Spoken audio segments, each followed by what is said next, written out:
28th, there were 3,000 people assembled on this beach with the Prime Minister.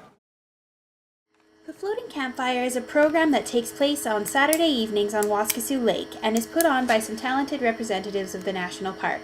It's a great way to wind down after a busy week and get you back in touch with some of the finer things in life, such as great big moose, you like to drink a lot of juice. There was a great big moose, you like to drink a lot of juice.